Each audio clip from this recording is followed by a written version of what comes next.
Ani, Bonjour, Kwe Kwe, Tansi. It's Catherine and Brian at Moonstarlodge, South Central Ontario, bringing you our weekly Indigenous perspective on all things cartomancy. And we are discussing the week of April 29th to May 5th. Yes, May. Before I begin, I would like to take a moment to express my heartfelt thanks for all the donations that have been coming in, the smallest to the surprise ones, even the bag of coffee that got sent. I've been hit with a couple of really scary expenses, and your support just means the world to both of us. It lets me know, number one, that you appreciate what we do, and number two, that you care that we're still able to be here. So please know how much your support means to us. And because of circumstances lately, I've been talking with the ancestors a lot. And so the ancestors' decks, all skeletons all the time, have decided that they want to be part of this week's and next week's reading. And so it was really easy to pick the decks. In fact, I had to put decks away. So many of them spoke and were doused as positive for the reading, but there was just too many cards. As it is, I have 2 cards extra in this week's reading because I just couldn't put away any more decks. We're focusing on the fact that we've had the full moon. This is the waning cycle of a listening woman, and we're going to be moving into the next grandmother in next week's reading. So this is a time of reflection, and it is a time to call on the ancestors. It's quite a lot of fun because these are normally decks I wouldn't bring out until the fall with Halloween, Samhain, and those times of harvest. And when I pulled the cards, I had to laugh because there's a reference there that I'll point out. So the decks I'm using are the Macabre Tarot by Sam West, the Earth and Bone Oracle by Syrian Shadow, the Tarot de los Muertos, or the Tarot of the Dead. And this is an old deck from 1999 by Monica L. Knighton, and the only way you can get it now is on Make Playing Cards. It's a wonderful thing. I have, as always, the Marigold Tarot, and instead of playing a supportive role, they are the main tarot this week. I have La Santa Muerte Lenormand in support of the Day of the Dead deck, the Embroidered Graveyard, which I usually pull out in the fall, the Mirror Oracle, which is a new oracle by Amrit Brar, and it's the companion deck to the one I use for the Ancestor deck, which is the Marigold Tarot. Cosmic Pink, I have no idea why they wanted that, because it's the moons, I guess. The Bone Tarot, again by Sam Sawyer. And the Moonology. I went back to the Moonology today to get some timelines because the inference I was getting from the ancestors is that there are timelines around what we are setting up this week. So with that all behind us, Brian, let's go to the cards. So here's the Marigold Tarot and one card from Sam West. They're all tarots. And then there are the rest of the decks reflected up here, one card from each. And since I usually do the moon cards for timing at the end, the 2 moon decks are here at the end. With the predominance of tarot cards, there's a lot of karmic issue, destiny issue, really important life journey issues here. And remembering that this is a collective reading. So the energies that permeate the atmosphere, both astrologically and with the decks, relate to most of us. They will relate differently, but the overarching themes, the archetypal themes, are relating to all of us. So once again, I had Brian douse a few of these cards to double check, and a couple of them that I pulled because I dropped them with my hands were actually wrong, so we reshuffled until I got the right cards. So the first card of the week is the Death card, and everybody is scared of this card, but that's not, physical death isn't its main meaning. The Death card means the end of something that's a finished cycle. It's like the 10 of Wands on steroids. It's the end of a cycle. Something has to go. Something is ending, whether we want it to or not. And I know that this is the true meaning for this because we've got the Ascension card as the clarifier. So this card says transformation, end of cycle, and new beginnings. So we're all hit with a stage where the energies are supporting us going through new beginnings. What that means for me may be very different from what it means for you, but it's recognizing the deeper meaning behind what cycles are ending and what cycles are potentially beginning. If we focus on what we are leaving behind, that's where our energy goes. If we open up to the universe and say, show me the synchronicities, help me be led to what's new and exciting, that's where we become co-creative. So the 9 of Rings is the 9 of Pentacles, and it says that in this change over to something new, we have complete financial, material, personal wealth, let's call it wealth, in the broadest meaning of the word. And so we are being supported in this third dimension through these changes. And the next card that clarifies it is the Scorpio card.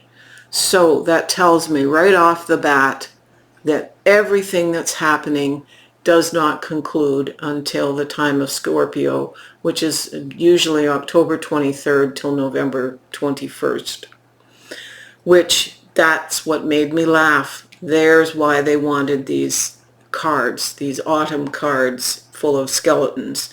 It's because it relates to the Halloween time, the Samhain time, so the harvest time. So we are creating something very important that walks with us for the rest of this year of 2024.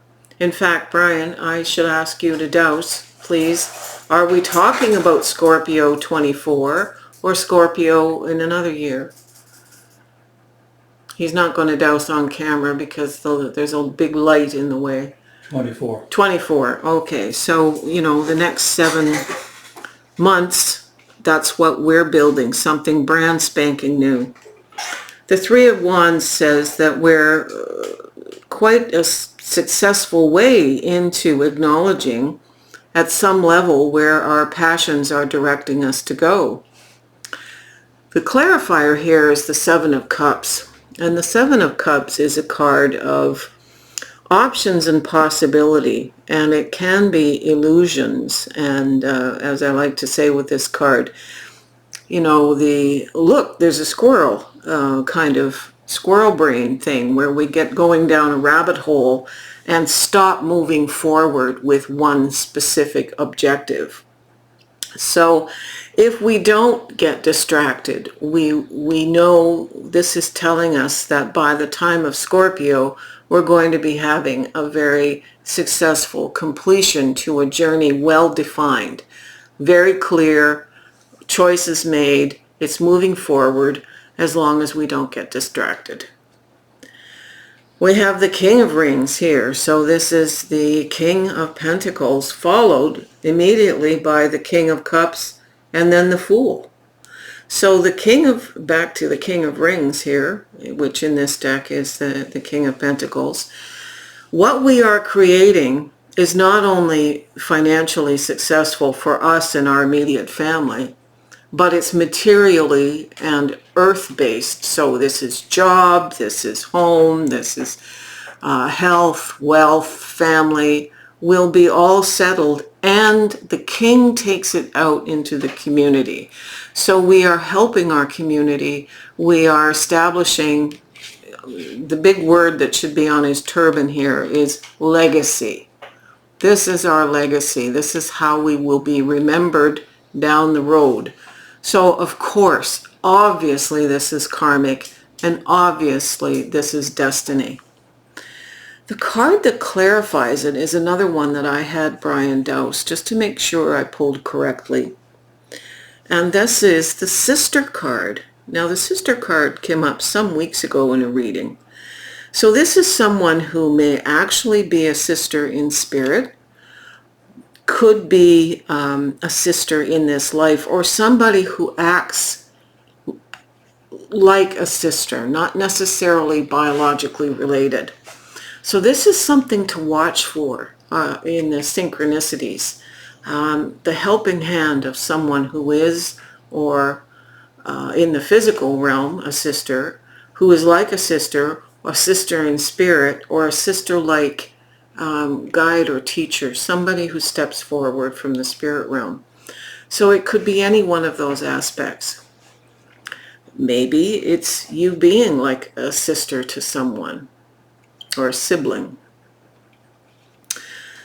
The King of Cups is about the emotional maturity and the integrity, the calmness, I really like emotional maturity, being with not just an internal space, but externally for the community, taking care of the community in a way that is in the way of right relationship, as we say in our indigenous tradition, with the needs of the emotional needs of those around. When we are out of balance emotionally, we can't be in balance physically, intellectually, or spiritually. So this is an important part of this. Our material correctness, our emotional maturity, all good things. And then we come to the Fool. And the Fool is about the optimism to take on this new journey that's being suggested with the Death card. With the optimism, the joy, the complete abandon, the not ramping it or destroying it with anxiety, just going for it. And it's interesting because the La Muerte, Lenormand card is the Stork. And the Stork has the Queen of Cups here. So we've got the King of Cups and the Queen of Cups and the Herald of a New Beginning. So we're being told new beginnings, ascension, the Death card with transformation, new beginnings. And we come to the Knight of Cups. And the Knight of Cups has the energy and the force and the spirit to go after that which keeps us emotionally stable and vibrant, supports us creativity, in our creativity, and with the passion. There's little elements of a lot of different things going on here, but it's having the tenacity of the Knight that's important to us. And what is the Knight dealing with? Well, this is the waning moon, and it's the energy of the waning moon, because it is the waning moon of Listening Woman's moon cycle, is what do you need to release? So we're letting go of things before the next grandmother shows up on the 7th, making sure you're clearing the decks, not letting anything hang over from some other life experiences prior to this week. So we have the tenacity here of this knight. And the final two cards that I wouldn't normally have pulled are the Chariot. The headlights are on. And this is the Queen of Moons. This is again the Queen, same as the Queen of Hearts and the Queen of Cups. So she's here again. We are loved. We are being cared for. And the Queen is as much an internal expression of caring for ourselves as the King is the external expression of emotional maturity. She has the same emotional maturity. So she's represented here in these two cards for self-care and looking inward. You can't care for others if you're burnt out. So it's the caring for the self helps to balance out the caring for the community. All right, Brian, you can flip the camera. I'm having an SCTV moment in honor of the late Joe Flaherty, and who passed away a couple weeks ago, with the 3D House of Skulls here. There you go. If you know what SCTV is, you're as old as I am. All right. I hope that's a good reading for all of us. I had to laugh at the synchronicity of the Scorpio card.